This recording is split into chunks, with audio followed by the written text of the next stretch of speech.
Devils Wednesday. This is the State of the Fan Address, episode 48.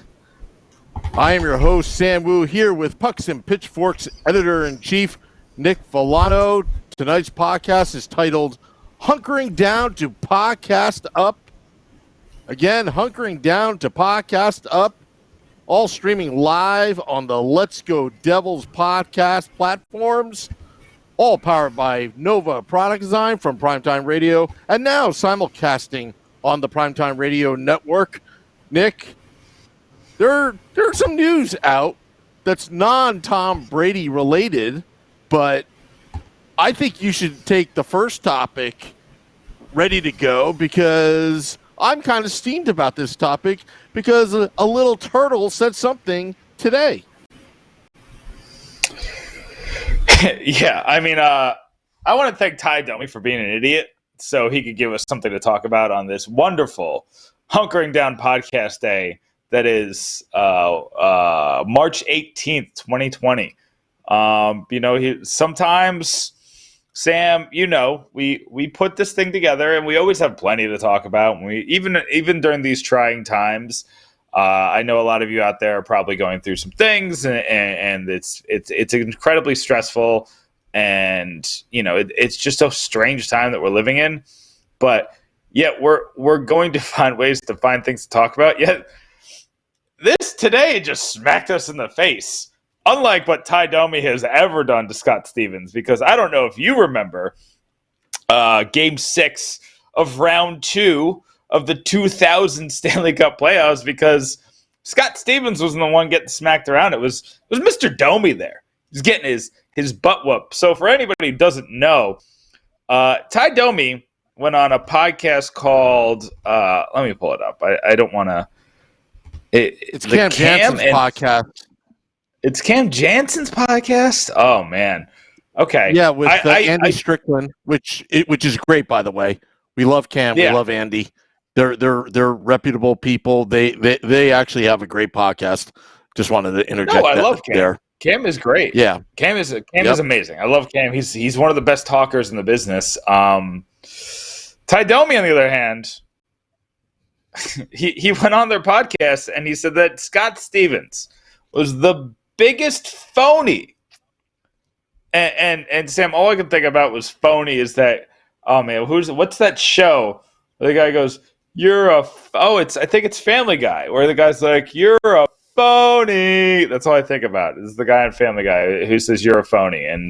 And that's Ty Domi calling people a phony on a podcast. He's like 50, Sam. What are you doing? Like, if you're going to call out one of the best defensemen in the history of the National Hockey League, you're going to have to come out at him with something better than phony and saying he ran around, he ran away from fights and everything like that. And I mean, Scott Stevens wasn't the biggest fighter in the world. He just didn't fight a lot. I think Danico and a lot of the forwards were the fighters, the whole Leaks and the McKays and those guys.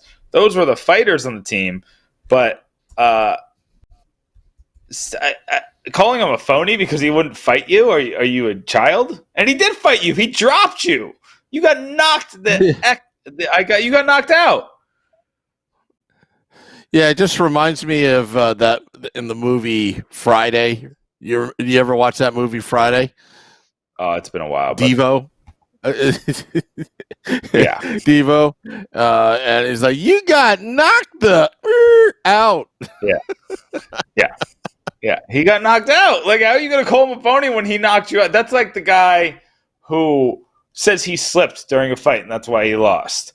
Or, that's the guy who, like, you play him in NHL 20 and he makes a bunch of excuses about why he lost. Like, that's Ty Domi. Congratulations, Ty. You played most of your career on a franchise that was never going to win a Stanley Cup. While Scott Stevens, he can't even hear you because he's blinded by his 3 Stanley Cup rings. And I know that doesn't make etymological sense, but it's true. You can't hear you, Ty Domi, because his Stanley Cup rings are in the way of his eyes. Hey, Nick. Yeah. Sometimes I wish you were an NHL player, but you become quite a bit of a trash talker over the last 8 months. That's pretty good. I like that. It has a little Patrick Waugh esque type quote in there, but it sounded pretty original to me. Yeah, that's pretty good. Pretty good. Yeah. So Yeah, I tried. I don't know. Is he trying to stay relevant? Is he trying? I mean, is that how he really feels, or is he just, trying to entertain? I mean, sometimes these podcasts, including ours, reveal a lot of stuff. It reveals the soul. Maybe he's still bitter over it. Scott Stevens had a role on the New Jersey. He was the leader of the New Jersey Devils. And I will say this, like 100%, like I really mean this. Scott Stevens, why would he waste time on him? Otherwise, Ty Domi wins. Like, Scott Stevens just did not fall for it. And when he did encounter Ty Domi, he beat the crap out of him. Yeah. So I'm just, we're going back in time. That fight meant a lot to that 2000 team. Yeah. And let me tell you, there was a tweet out on the Let's Go Devils podcast Twitter account at Let's Go Devils Pod. We retweeted, the Cam and Strick podcast, the episode 22, Ty Domi, saying Scott Stevens was the biggest phony out there. And if only the refs released Scott Stevens out of that penalty box when he watched Ty Domi hit Scott Niedermayer with a cheap elbow, Ty Domi wouldn't be alive today to even say what he did on that podcast. Like, you remember, like, he was a caged dog, a rabid dog in that penalty box where it scared the crap out of the officials in that penalty box. I think there's a video of it. There's not, there's some video on YouTube of the hit, but had they opened up that door for Scott Stevens to get out, and remember, it's the playoffs. Do you think Scott Stevens is going to, quote unquote, take a penalty on you? Is what he told, I believe he told Scott Niedermayer, that Ty Domi told Scott Niedermayer before that vicious hit, that cheap shot elbow that has no place in hockey, even in old school hockey, intent to injure. That's what it was. Yeah, and you know what? That's some Brad Marchand stuff. Yeah, and you know what? He cried like a little baby, Ty Domi, saying that was like the dumbest thing. I don't know exactly what the dumbest and stupidest thing. I should have known better. And then I remember this very, very well. The 8-game suspension that followed, but in his mind, like an idiot, one playoff game is really 8 games of a regular season. Yeah, it may be true, but you know what? You just intend to injure, a player. And you know what? And I kind of think, had Scott Niedermayer, I mean, he came back, right? He came back, but he was a little bit of a different player in that rest of that playoff run. That may have cost the Devils potentially the cup against the Avalanche. Now, I'm not saying that's the sole reason. I'm just saying these little things do add up, and it always, to this day, it has always bothered me why he didn't get a 40-game suspension on that elbow to the head. I mean, that was vicious. That was blatant. That was premeditated, especially when Scott Niedermayer, revealed that, he was going to take a penalty on him or a suspension on him, whatever that quote was. I mean, we're going back nearly 20 years ago, rehashing, old wounds as a fan. But you know what? As a fan, and I'm sure Toronto Maple Leafs fans would agree, I mean, that has no place in hockey. I mean, but again, and I think even and Ty Domi, he used to turtle. Even Darcy Tucker, these guys. I mean, I'm talking back then, but come on, Ty. why don't you enjoy the fact that your son's in the NHL, you're retired, you get to do, you lived a great life in the NHL. Hell, you fought a Flyer fan. Now you're friends with him when the guy fell into the penalty box. Remember that incident? And now they happen to be friends, which is cool. I think it's a good story. But, is that something he was just trying to get off his chest? And I would like to hear Scott Stevens respond, but guess what? I don't think he has to respond because his play on the ice spoke for itself. Scott Stevens used to be a real hothead, if anybody remembers, when he was on the Washington Capitals and when his first stints on the New Jersey Devils. He used to get into those bench-clearing brawls, and he was a real hothead. But you know who changed his game? Jacques Lemaire. Jacques Lemaire changed Scott Stevens' game, where, he was an offensive, defensive. He was doing a lot. But you know what? Once he focused on being a leader and a shutdown defenseman for the New Jersey Devils, Hall of Famer. Well, Hear that, Ty? Hall of Famer. Yeah, and I wrote this on Twitter, but he's a Windsor County Hall of Famer, so good for Ty. He could be the Windsor County Hall of Famer. Good for you. I appreciate that. That's the thing, is that Scott Stevens was a Hall of Famer before Jacques Lemaire not even fixed his game, but changed his game so it helped the Devils. You had Scott Niedermayer, who's probably one of the best offensive defensemen in the history of the game, already on the team.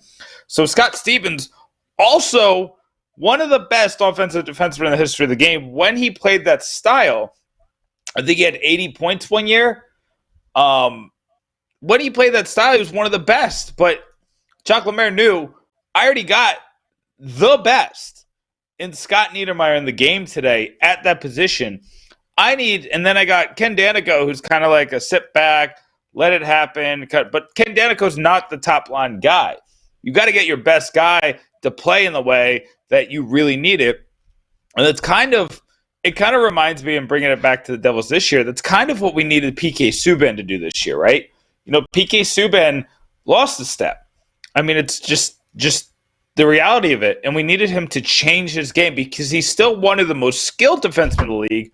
But he used to be able to go shot for shot with forwards, and that's not the case anymore. And that's kind of maybe what Jacques Lemaire saw happening with Scott Stevens. And PK Subban can still hit people with the best of them. He can still position himself with the best of them when he's in the right mindset. So I think that if you get, like, say you bring Jacques Lemaire in just as like a Patrick Elias type thing where he kind of just talks to some of the players, I think PK Subban will get a lot of that, because you saw that he completely changed the game of Scott Stevens and made Scott Stevens a great defenseman up until he was about, I think, was he 38 when he retired, or was he 40? Scott Stevens, he was 40. Okay, so yeah, he extended his career by at least 3 or 4 years by changing him from an offensive defenseman to that lock him down, knock him out kind of defenseman. And I think if you do that with PK Subban, I think that that you can extend his career as well. Yeah, David Decker writes, most dangerous checker. Hey, Peter Jr. Tim Clark Callahan called Domi a goon on Twitter. He hates that word. LOL. The guy has screws loose. He is Jose Canseco of the NHL. I wouldn't go that far, Tim Clark Callahan, but I'm pissed off right now, so I'll just agree with you just because I'm pissed off at that. Again, look, it's entertaining. Thank you, Ty, for giving us content in the time of needing content. This is why we have podcasts. That's why we're going to podcast it up, because Nick and I had a summit, a 6 foot away from each other's summit in Tampa. And, we were talking about podcasting it up, that, now is the time, to ramp it up. ramp it up. Talk about the old times. Talk about the future. Talk about what's going on now. Because right now, I think all of us need to be entertained. But I was certainly entertained by those comments. But I just don't know why now. It would have been great if he said those comments like, maybe the day after he got suspended. But why 20 years later or 18, 20 years later? Why? Yeah, I mean, I wish it I would could be tell great to get Scott. It would be great to get Scott Stevens on the State of the Fan address to kind of like settle this issue. It would be amazing. I think we would have the best viewership and listenership that Wednesday night. That's what we said in the meeting, Nick. We should shoot for the fences, shoot for the stars. I'll get on it. Yeah, I mean, we're working on some pretty interesting people, but we are shooting for the stars for the New Jersey Devils fan base because we need something. And I'm going to be full disclosure. I've had kind of a rough week, Sam, here, and I kind of had to put the guests on hold just because I just couldn't get up to kind of do the interview. I'm going to be honest, Sam. I couldn't get in that mindset, and I'd rather be a professional and put the best product out there for everybody and our fans than to kind of, half behind any of this. And I can do podcasting with you, Sam, any day of the week, and I could kind of get in that mindset and kind of separate all of this world stuff from this stuff, but the interview is just a lot. So I decided, I made the executive decision. I talked to you about it today, where we were just kind of going to go you and me, and then we we're going to do the game. And because I don't want to ever put this podcast on hold, especially during a time right now where I feel like the world needs just a distraction. And I need a distraction. And Sam, I'm sure you need a distraction because it's been a lot lately with everything that's going on. And I have some stuff on top of it, but it's just something that I felt like we still needed to do. So what I'm doing is, I just felt like it's just going to be you and me, and we're going to talk. And then we got Ty Domi coming out, and Domi's, just giving us content for days. And, it's nice to just kind of get away for a sec. Yeah, you know what? I'll add to what you're saying. A part of what we're going to be doing during this pause, because that's I like that word, pause. Thank you, Gary Bettman. So I was thinking like some outside the ideas for the podcast that, we normally run our Sunday and Wednesdays. I mean, we had Chico Resch on Saturday while I was at the Bahama Breeze, while you were in Tampa. Also, we had Doc Emmerich on the 9 p.m. Sunday night show, 9 p.m. Eastern. Let's Go Devils podcast. And you deserve a maintenance day, is what we call it. In our little world, maintenance day, where sometimes it's this is true podcasting, just you and I. We're just inviting everybody to our conversation on Facebook Live at Let's Go Devils Podcast, on Twitter, Periscope at Let's Go Devils Pod, on YouTube, on our YouTube channel Let's Go Devils, and on Twitter. Twitch, twitch.tv. Let's Go Devils podcast, and simulcasting on the Primetime Radio Network. You can always reach us and join in on the conversation. But one of the things I want to do, and I'll ask Facebook Live and YouTube Live, like, what do you guys think? Like, maybe we should have like a Devils Antique Roadshow or somewhere. Show off your memorabilia. Like, here's my replica 2000 Stanley Cup ring, and have people post it and tweet us or on Instagram their favorite Devils memorabilia. And we should do it every week or something like that and show off what we got in our man cave or fan cave or even in our office. I see the pictures. There's some pretty cool fan caves out there, Devils fan caves out there. We're going to try different things. Some of it will work, some of it won't. We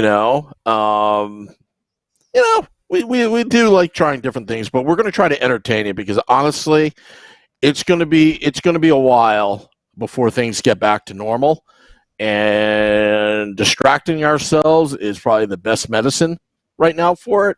And we want people, at home on their phones or in a safe area, watching or listening to the podcast. Yeah, no, absolutely. And the best part is it's kind of like just going through the content ideas. We have a ton of content. It's almost a little overwhelming how much content that we have that I kind of, I'm just trying to get through it a little bit at a time, and we kind of have to save some of it because, and we're going to talk about this probably next, but, the proposal to get the season started again has, what was it? It was going to start in September. Is that when it was coming back? I believe that's what it said. Yeah.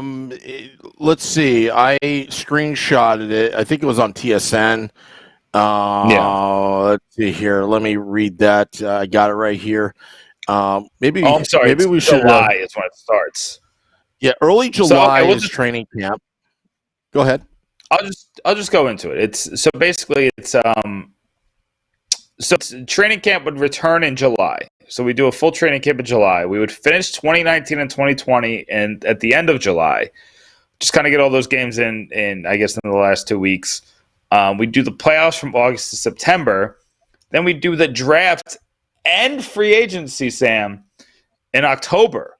1 month of just psychotic. Sam, I will be busier than ever in my entire life that month if that's what happens. I mean, can you imagine the content that I'm going to have to put out?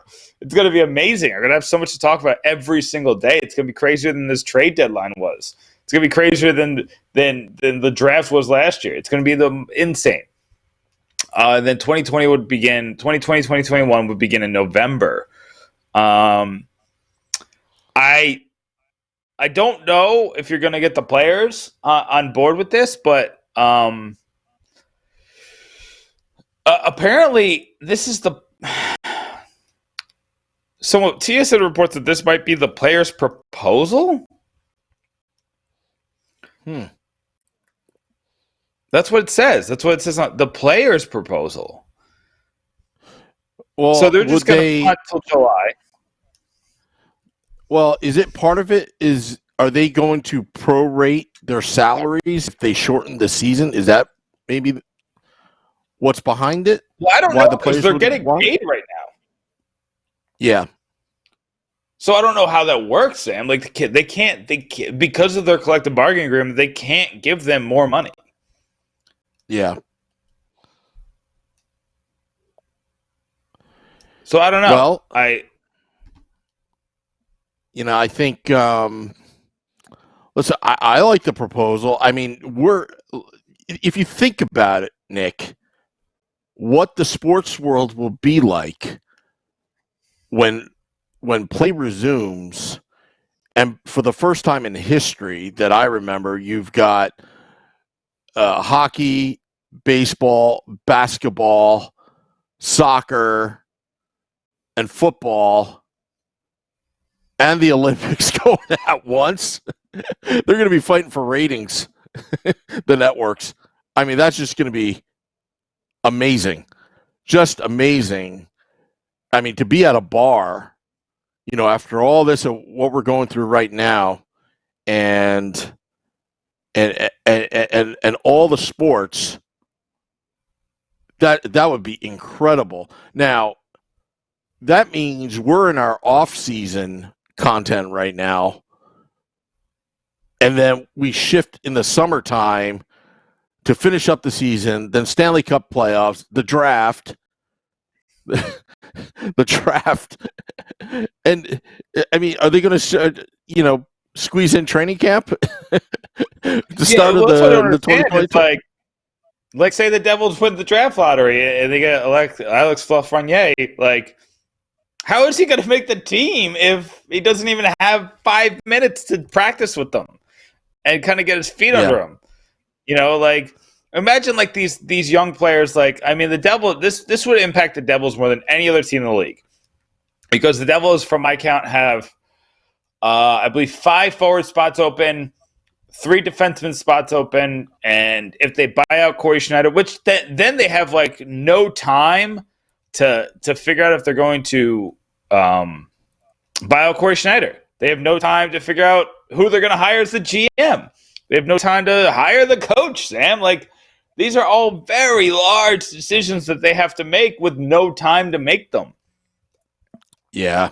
I think they need to make them now when they have a little downtime. They got to make it now. I mean,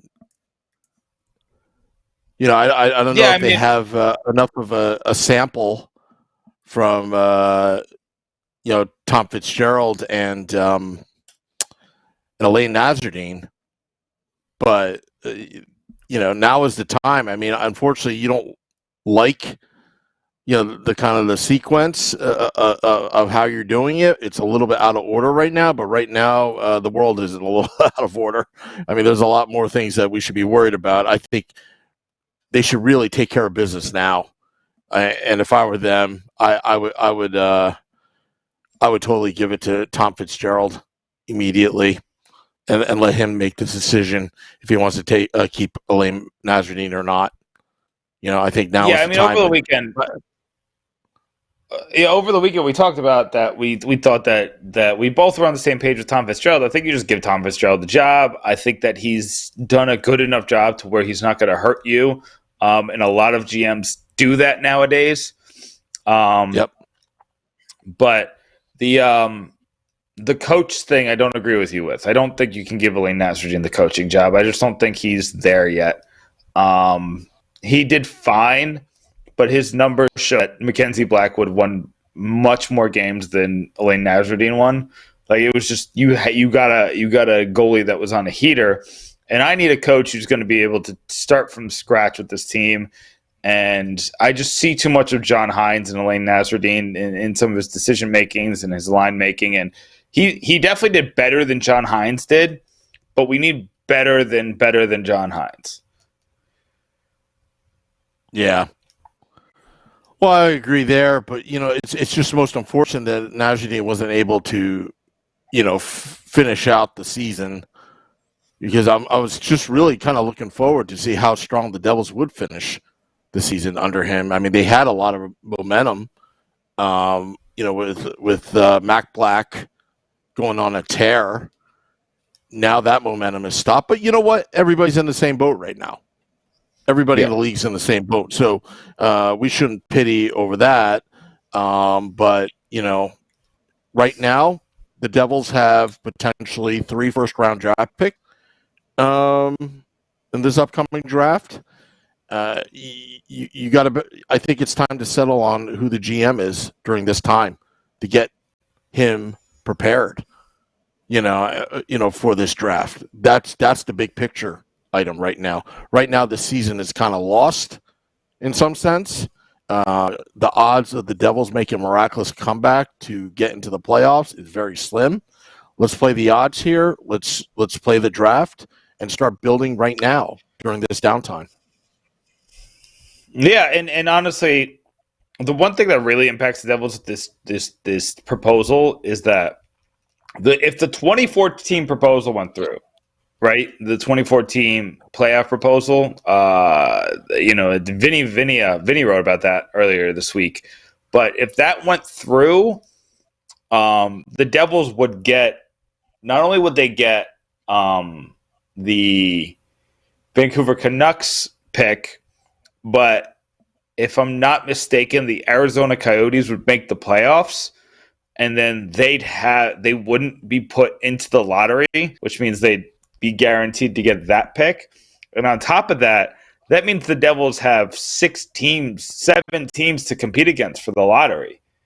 So that means there's only 6 other teams that can win that number 1, number 2, and number 3 overall pick. And that's got to change the odds, right? Yep. So, it's a lot. I think that they'd rather have that 2014 playoff and then an extended offseason. But, if the players are proposing the other one, it might work. Yeah. Should be interesting, Nick. I mean, look, there's no right or wrong answer right now, and you have to sympathize what's going on. There's a lot of logistics here, building schedules and, trying to. I mean, I'm wondering if my free voucher that when I donated, free canned goods to the Devils fan club for the food drive. There's a March 19th game that I wanted to go to. Like, are these tickets still valid? I don't know. And also, I want to say kudos to the New Jersey Devils.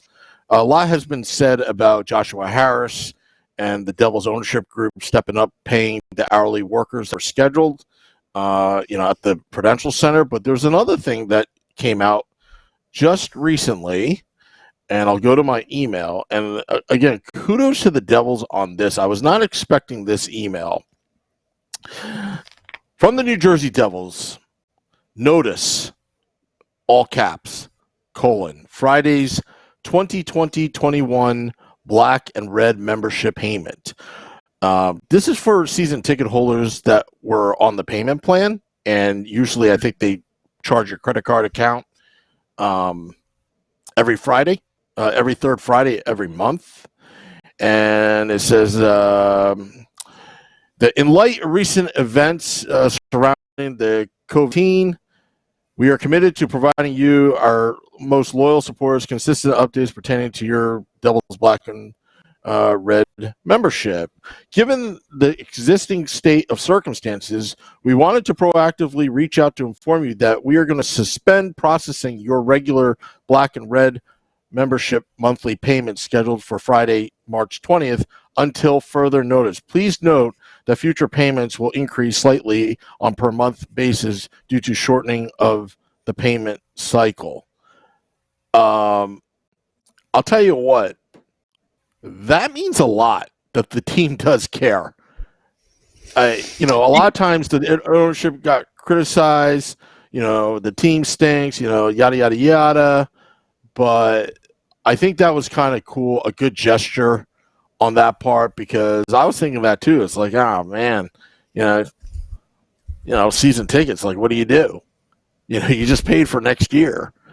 And it's a really nice gesture on ownership and the management group on that, because these are tough times, and I don't think anybody's thinking about hockey right now, although they want to be thinking about hockey. But it's just nice to see an email like that sent out, that they're not going to charge you this month as we're trying to figure things out. I mean, some of us may not even have a job in the next week or two. You just don't know. What's happening out there. Yeah, I mean, I got to commend the Devils. They've been they've handled this situation about as good as any team in the league. They were the first ones, I believe, to say, the first team in the NFL, or I'm sorry, the first team in the NHL to say that they were going to pay their players. And, like you said, they're letting you know they're not going to take your money for the season tickets. They're putting things like that on hold with, it's little things like that after,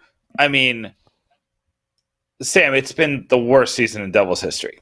I am jumping out and saying that. It is the worst season in Devils history. We fired the coach, we fired the GM, we traded our star player, we traded the fan favorite player, we traded our captain, and the season ended early because of a global pandemic. It's the worst season in Devils history. It's not close. You could give me something from the 80s. You give me the Mickey Mouse game. You give me the year we lost to Carolina in the last minute and a half. You give me the year, the heartbreak that we had in the playoffs for years in a row where we couldn't get out of the first round. None of that is anywhere close to what happened this year. So for them to come out and understand we have a chance here to do some good after a season where it all went bad, and they did it. Mm-hmm. Yeah, I mean, they did. They made good for the fans, and that's what an ownership. That's their number one job. Their number one job isn't to get good players or to draft well or things like that. That's not the owner's job. The owner's job is completely and utterly the fan experience. And if the fan experience is bad, like it's been this year, when certain situations come up where they can step up, they have to do it, and they have. So I got to commend Josh Harris, David Blitzer, and all the decision makers for the Devils because, and I'm sure, Sam, we're going to get a little bit of flack for this. Like, we're sucking up to the man or whatever the hell they're going to say. But I will dump on the Devils when I feel like it's necessary, and I give them credit when I feel like it's necessary. Well, I'll tell you my opinion. I'm going to read off Matt Freudenberger's comment. He says on the Facebook Live, still not a fan of the owners, but class move by them during this difficult time. I'll get to your question, Tim Clark Callahan. Let's put it this way. I've been very critical of the owners, but you have to play it fair. It's a two-way street. When they do something good, we have to commend them. If they're doing something great right now during this time. I actually feel good about them. But you know what? I just can't wait till things get back to normal where, just like Gary Bettman, I want to boo him again. I want to get back to normal where, I can criticize the owner and be like, this team sucks. I want my money back. Now, they've stepped up. So, kudos to them. But when things resume, I'm going to go back to hammering them for everything. And you know what? Maybe we should get, maybe we'll shoot for the moon and try to get Jake Reynolds, new Devils president. He's been on the job. I mean, he's had a heck of a year starting this season, thinking, after that offseason and going in and what has transpired, tremendous amount of chaos. But, again, under his leadership, he's doing pretty well. I mean, so far as a season ticket holder, they're communicating with us, and I hope they keep that up. Now, Tim Clark Callahan, what kind of hat are you wearing? Glad it's not the Penn State one anymore. Well, Tim Clark Callahan, be quiet about Penn State because they'll be back. Secondly, this is a Dunkin' Donuts hat because Dunkin' supports the NWHL and Rebecca Morse, a good friend of the podcast, and the Metropolitan Riveters, and every NWHL team. NWHL Isabel Cup has been postponed.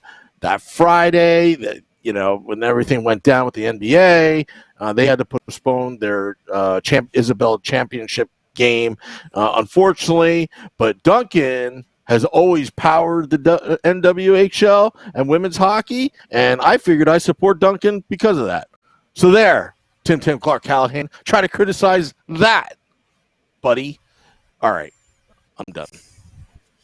And you write it's Dunkin' Donuts, LOL.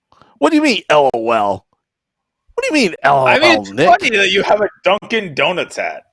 I have a lot of hats, Sam, and none of them have, food brands on them. I literally have over 50 hats. I might have over 100 hats. I don't know the exact number of hats I have. I have a lot of hats, but I have nothing. The most I have is branded is an Oakley hat, but that's because it's an Oakley hat. It's not I don't have a Walmart hat. I don't have a Taco Bell hat. Mike Rossi writes, doesn't Duncan support the Rags? I mean, a lot of places are going to support. Do you see those boards? A lot of teams are in a waiting list to support the Rangers. All I have to say is I don't even know how to respond to that. He makes a good point, actually. It doesn't matter. They support women's hockey. That's all. That's final. They can support other teams and. I mean, Dunkin' Donuts, don't they literally support both the Jets and the Giants? Don't they have deals for the Jets and the Giants where you get free coffee on Mondays if they win or something? Yeah, I mean, I'm such a jerk. If they serve me in a Rangers cup, I make them, if there's a New York Rangers logo on the cup or some special or whatever, I make them pour it out and get me another one in another cup. I'm a jerk like that, but I mean, it's kind of like going to Modell's or going to any retail store and you see Rangers stuff. I always put the Devil stuff on top of it. or suddenly Oh, yeah, that me too. Rangers jersey suddenly falls on the floor and I happen to step on it, So, but My anyway, favorite is that there's that video of NJ Devil, the mascot. He's walking. I think it's a Modell's, which RIP Modell's. They announced I think last week that they were closing all their stores, but um, that he just walks up to a Ranger shirt and he turns it around. He just walks away. That's probably one of my favorite videos. yeah, that's a good one. We should get Mitchell Modell on the podcast. Why not? We should just start shooting for random guests in the sports world. I mean, what are they doing right now? Sitting at home twiddling their thumbs? We could get them on the Nova. Yeah, I mean, this is the time. I mean, let me ask everybody in the Facebook Live, YouTube Live, Twitter Periscope. Hey, why don't you give us a retweet, Nick? Did you give us a retweet yet? Anyway, I've given you two. Two retweets. Two retweets. Oh, okay. Sorry, I haven't checked. All right, give me a third. We should strive to get Erica Wachter on. I like Erica. She's cool. She's probably bored right now. I mean, how much wedding planning can you be doing during your downtime? You got to change it up a little bit. Get her on. Well, aren't I was supposed to go to a wedding next weekend, Sam, and it got canceled. That sucks, man. That sucks. I feel horrible. For these guys, when you hear about that, because I'm always wondering, like, well, what if you did something in advance? I mean, heck, we were planning this Florida trip for 9 months. I mean, not as major as canceling a wedding, but it kind of we made the best of it. We didn't know what to expect. Which, by the way, thank you, Abby Ridley from Bahama Breeze down at Sunrise, across the street from the BB&T Center, where we were supposed to have another Chico interview live in person. He said next time, buddy. So we'll get him eventually, but we'll think of somebody. But you know who I'm gonna get? I'm gonna get Rob DeLuca for the game because I think last time he kicked my butt. So I think there's a little revenge there. I mean, he is kind of a phony. Yeah. Talking trash. Anyway. Talk to Facebook Live. So Facebook Live, I mean, who do you guys want us to talk to? Get in this comment section. I need to talk to you guys. Who do you guys want us to talk to? I'm shooting for the moon on some of these people. I'm looking at former GMs. I'm looking at former coaches. I'm looking at analysts across the NHL world. Sad news today with the hockey news. It sounded like the hockey news. And we just had, from the hockey news last week, we had Jared Clinton from the hockey news last week, and they laid off their entire staff, it sounds like. That was per Bob McKenzie. So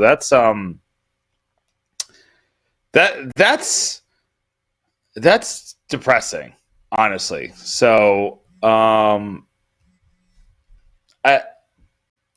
don't know what to say. We got to support people this time. We got to figure out how we can, support the restaurants and support things like that. Just because it's a rough time out there, and I don't know who's not going to be affected by this. So just make sure you're supporting everybody, because at times like these, people can get very selfish, and one person gets screwed and they have to screw the next person to make up for the screwing. And everybody has a lot of money and a lot of things. In the past, in the next 3 weeks, I was supposed to go to a wedding, WrestleMania, the final or the NCAA tournament, and my honeymoon in Australia. And all of that is canceled. So now I'm scrambling to get my money back, and I could take it out on other people, and I could try to, make up money in other ways. And, I owe, my writers money when they write things. So, I could try to skimp on other things, but don't do that. Like, we got to be there for each other, folks, and make sure that, these restaurants are really struggling. So if they're offering delivery, I would suggest try to go to your favorite place. especially the mom and pop shop on the corner, the bagel place, things like that. Don't go out, but if they offer delivery, I would definitely take them up on that because they're struggling right now. It's hurting. And I'll get off my soapbox in just a second. We'll get back to hockey talk, but I worry about how these small businesses are doing. So I just hope I hope that they do okay, and you guys can help. Oh yeah, you know what? It's just the little things. I mean, I was in my town today, and there are just no cars outside these establishments. And it's like I almost want to, like, in a lot of these, a sub shop or or deli or whatever, you just want to leave like a big tip in the jar because they're going to need it, the workers, and for them to be out there when everybody's at home, it sucks. But all right, so on the Nova Product Design Hotline, we're going to play our game. We have Rob DeLuca of Pucks and Pitchforks blog. He's a contributor. He's a master trash talker. And I think he is, as what Ty Domi says, a phony. What's up, Rob? Oh, that's how are you guys doing tonight? I'm doing better than you right now. That was mean. Yeah, I'm doing terrible right now, Rob. Let's just. Hey, if I'm Scott Stevens and he's Ty Domi, let's just count the Stanley Cups. Well, I think you're tied in championships in the game right now. So I think this is more. I don't know. I couldn't think of two people who have won once off the top of my head. This sounds more like Ray Bourque and Alex Ovechkin. There you go. Sammy could be Ray Bourque. All right. Me? I don't want to be Ray Bourque. You'd rather be Ovechkin, the Russian? I'd rather be Ray Bourque now. Okay. Hey.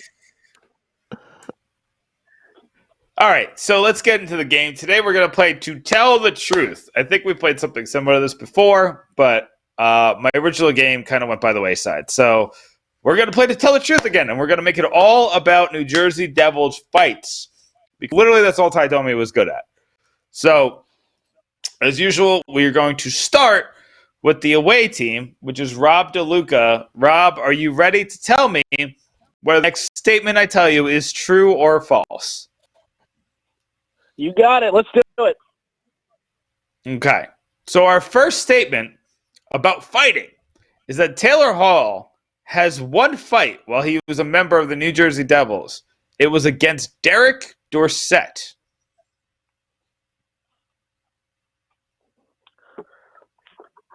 Derek, oh man. No, I'm going to say that was, in fact, false.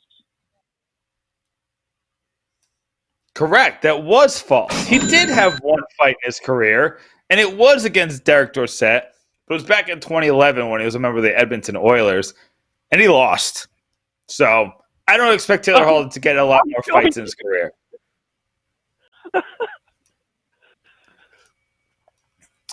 So, Sam, you're up next. Pavel Zacha has one NHL fight on his record. In the fight, he was standing up for New Jersey Devils great Drew Stafford while they were playing the Colorado Avalanche.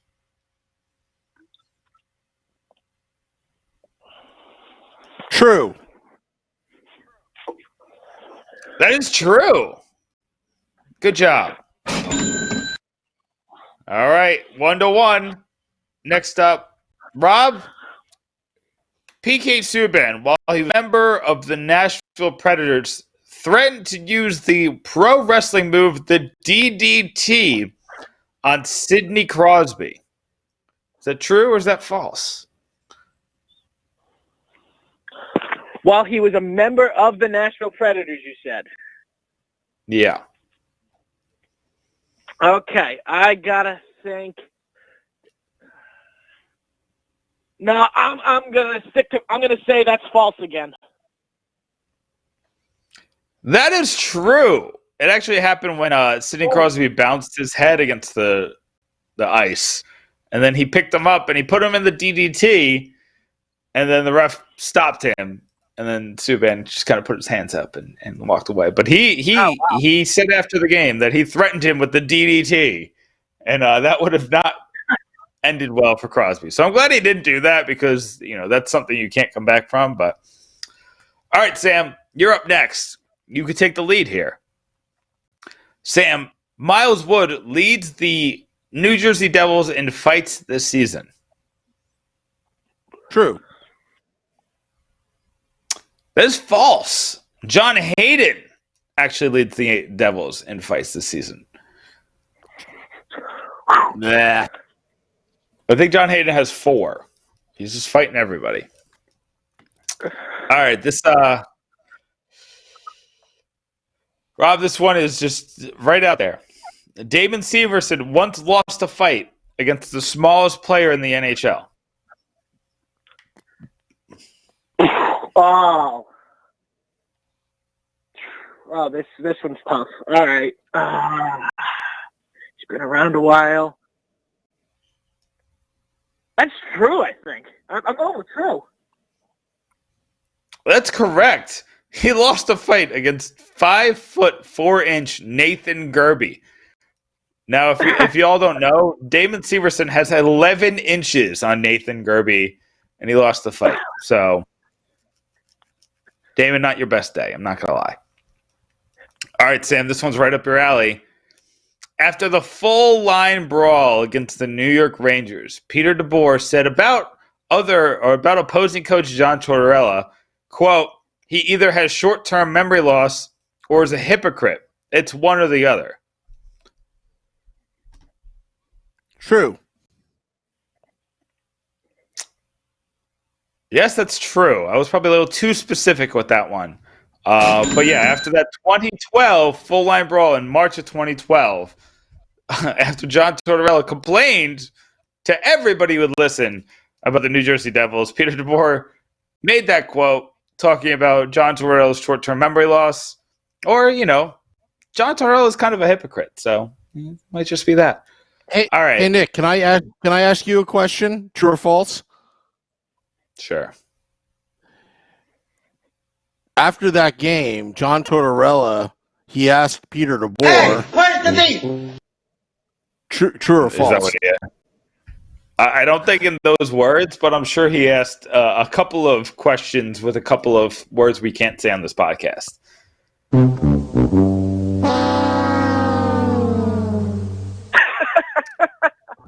Anyway,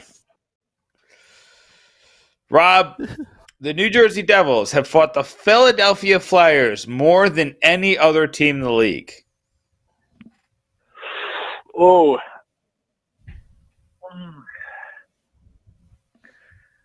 I'm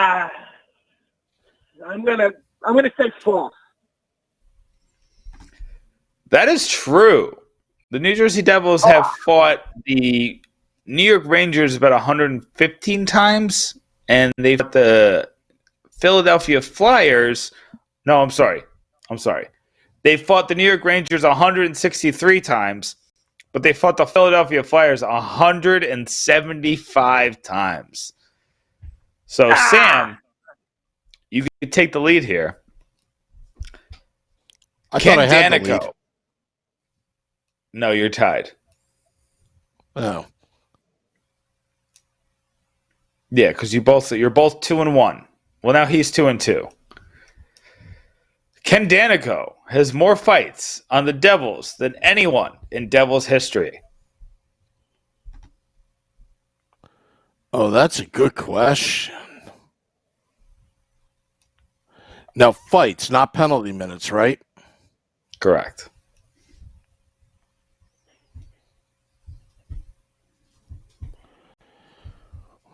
Wow, that's a tough question.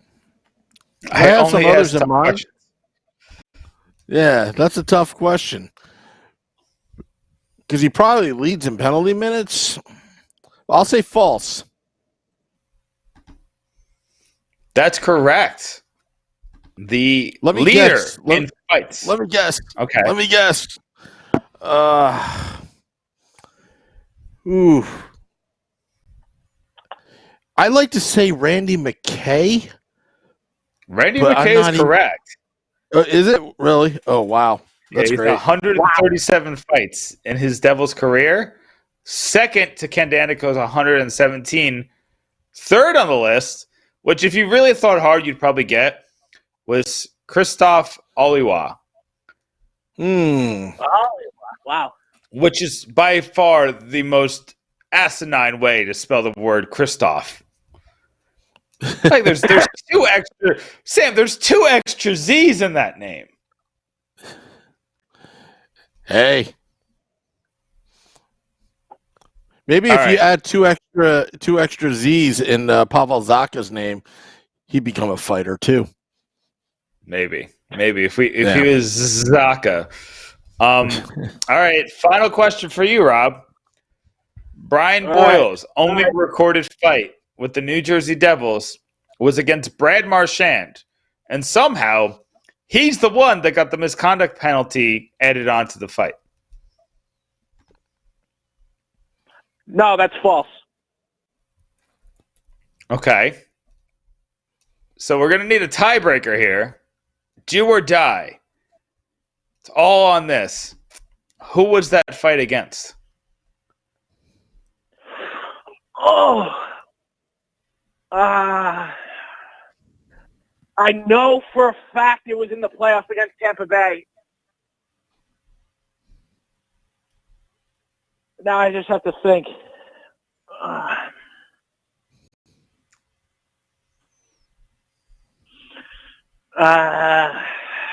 This is tough. I'm kind of between two players here.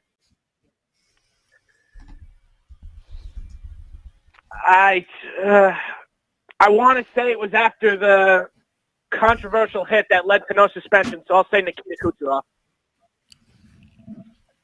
So the only recorded hit of Brian Boyle's career with the Devils was not against the Tampa Lightning because they didn't have an official fight.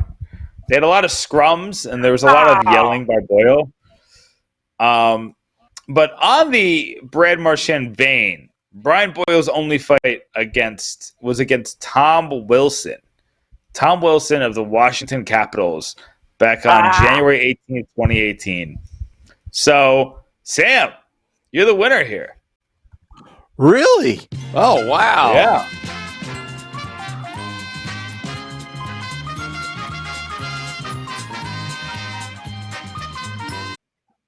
Yeah, buddy. Do you feel like a big man? Yeah. Of course I feel like a big man. I've been talking a lot of trash and backing it up. Right, Rob? He ended up, this third round was long anticipated, and I fell short. Disappointed my fans. I can only apologize to them. We'll work on it next time, Rob. We'll get you in the gym. We'll get you, hitting the weights, chasing after chickens, and we'll bring you on again. And maybe next time you can even the series. Or even better, Rob. Even better, Rob. Why don't you go to the Cam and Strick podcast and just tell them in an interview that Sam Woo's a phony.